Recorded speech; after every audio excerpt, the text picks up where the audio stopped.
احتج العشرات من مغاربة العالم اليوم السبت أمام مبنى البرلمان الأوروبي على قتل مواطنين مغربيين يحملان الجنسية الفرنسية برصاص خفر السواحل الجزائري على الحدود مع منطقة السعيدية الشاطئية. ورفع المحتجون شعارات تطالب بعدم إفلات مرتكب هذه الجريمة من العقاب، منددين بما حدث. اليوم جيت لمدينة بروكسل من المغرب باش نساعد الجالية المغربية اللي مضرورة بزاف من هاد الجهاد، هادشي اللي طرا في الحدود ديال السعيدية مع المغرب مع الجزائر. هادشي ما يبغيه لا الله لا العبد، وهاد الظلم هذا اللي طال هاد الشباب اللي تسزاو في عائلتهم، عندهم وليداتهم، عندهم والديهم اللي دابا مضرورين بزاف. بغينا نشوفوا باش نجيبوا لهم حقهم من هاد البرلمان الاوروبي اللي كيقول لك قانون وكيقول لك هيومن رايتس وهذا الشيء كامل. خصنا اليوم نبينوا لهم بان حنايا بغينا الحق ديال هاد الوليدات هادو اللي ظلموا. السلام عليكم.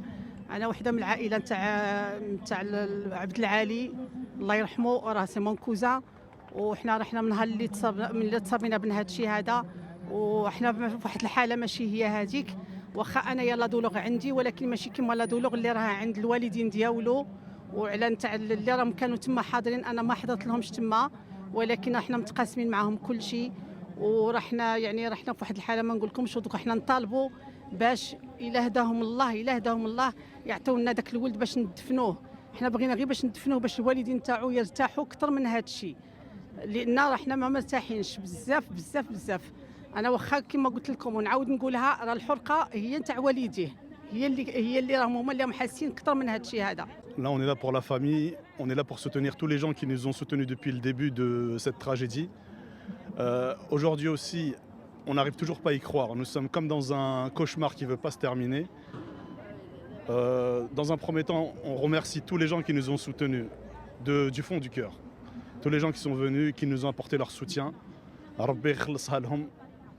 On est de tout cœur avec vous. Merci beaucoup. Aujourd'hui, ce qu'on demande, c'est que les gens ils arrêtent de parler, de dire n'importe quoi sur Internet. C'est parti dans tous les sens. Il y a des choses qui ont été inventées, programmées, c'est n'importe quoi Internet. La vérité aujourd'hui, c'est qu'on a deux frères à nous qui sont décédés. Il y en a un, Allah yarhamou Bilal Kissi, c'est mon beau-frère. On l'a enterré, alhamdoulilah. Ce qu'on demande, c'est juste la suite, c'est qu'on récupère le corps de notre frère Abdelali, qu'on puisse l'enterrer, qu'il repose en paix, Inch'Allah, et que ses parents y irtahou. Actuellement, ils sont en deuil, mais c'est un deuil qui ne veut pas en finir. Dites-moi quel genre de personnes établissent un contact verbal avec un jeune homme de 29 ans, constate qu'il est inoffensif, le laisse se retourner et lui tire en rafale avec du calibre de guerre sur lui, son meilleur ami, son frère et un autre ami. Et ensuite le laisse se vider de son sang au milieu de la mer, sans aucune raison apparente. Alors il faut savoir que nous autres, moi j'ai des snaps, je peux vous les montrer. Moi j'ai les snaps de mon petit cousin, ils font des stories comme tous les petits de notre famille. Et je le vois passer son après-midi, je le vois aller manger du poisson à Sidi Bachir, je le vois tout ça. Je vois le brouillard arriver, voilà. Alors, il faut savoir que nous, c'est le énième qu'on enterre de notre famille. C'est le énième. Mon grand-père est mort pour les Algériens, tué par les Français. Mes grands-oncles sont morts pour les Algériens, tués par des Français également. Ensuite, mes oncles et mes cousins ont été tués par des Algériens. On ne comprend pas pourquoi, on ne sait pas pourquoi jusqu'à présent. Et maintenant, ce sont nos enfants qui sont tués par des Algériens. Alors écoutez, il faut à un moment donné, il faut prendre vos responsabilités, il faut vous insurger. Et je ne peux pas ne pas remercier tous les Algériens qui ont fait le déplacement, ceux qui sont venus de Sétif, de Oran, de Alger et de Myrnia, qui sont venus par la Tunisie, qui sont venus par la France, qui ont fait des détours par l'Europe, ceux qui sont venus également d'Europe directement et qui étaient avec nous pendant tous les obsèques, comme si on avait grandi dans la même maison avec les mêmes parents. Voilà.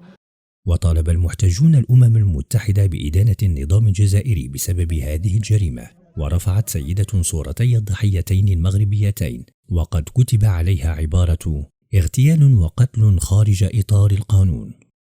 ووسط أجواء من التأثر قرأ المحتجون الفاتحة على روحي القتيلين. وحسب بيان لمنظم الوقفة، فإن ذلك يشكل جريمة دولية مكتملة الأركان وانتهاكا شنيعا لاتفاقية جنيف بشأن حماية الأشخاص المدنيين.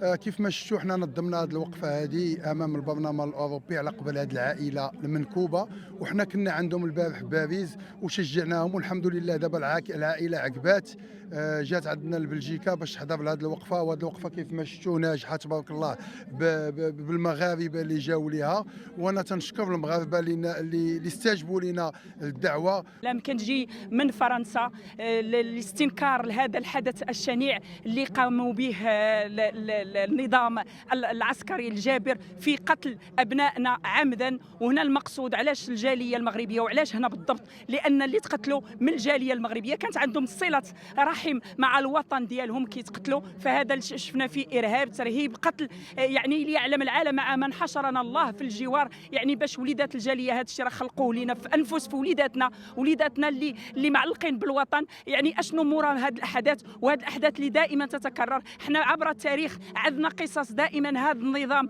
جابر وكيدير شي امور اللي يعني ما كتصبش في مصب الاخوه والجوار. على عكس نحن نفتخر كمغاربه وراء السده العاليه بالله جلاله الملك محمد السادس، اليد ديالو اللي دائما ممدوده للخير والعطاء والسلم والسلام. ولكن اليوم نقول كفانا من هذا الظلم، لان هنا وعلاش امام الاتحاد الاوروبي، لان الاتحاد الاوروبي جامع الجاليات. واليوم مادام غيكون هذا الامر وهذا القتل وهذه الامور وهذا، احنا ما بغيناش غادي هذا الارهاب غادي يعود. احنا نسعى للامن، وحتى في بلادنا كتسعى باش تحافظ على الامن. فهذا الشيء باش معروف المغرب، الامن كنبغيو اوروبا، بلادنا وملكنا كيوصينا باش كيف كنتعاملوا في بلادنا نتعاملوا في بلادات الناس. ولكن اليوم كنشوفوا هذا النظام، هذا الشيء اللي غادي فيه غادي يتأذى حتى اوروبا خط احمر، الوطن ديالنا خط احمر. ومرحبا باليد الممدوده للخير. عاش سيدي محمد السادس وعاش الاتحاد الاوروبي اللي نصرت الخير. احنا موجودين اليوم بساحه لوكسمبورغ بمدينه بروكسل عاصمه بلجيكا، نندد طبعا بالعمل الاجرامي الذي قام به حراس الحدود الجزائريه تجاه مغربيان كانوا يمتططان على الجيتسكي. هذا يعتبر يعني جريمه في حق الانسانيه، لان هؤلاء ابرياء وحنا كندوا بهذا العمل الاجرامي. نحن جئنا هنا نندد ما قام به الجيش الجزائري في حق اخواننا العزل المغاربه الذين ضربوا عرض الحائط بالقوانين الدوليه وقتلوا هذين الشابان الاعزلين في ظروف غامضه وامام اعين الجزائر.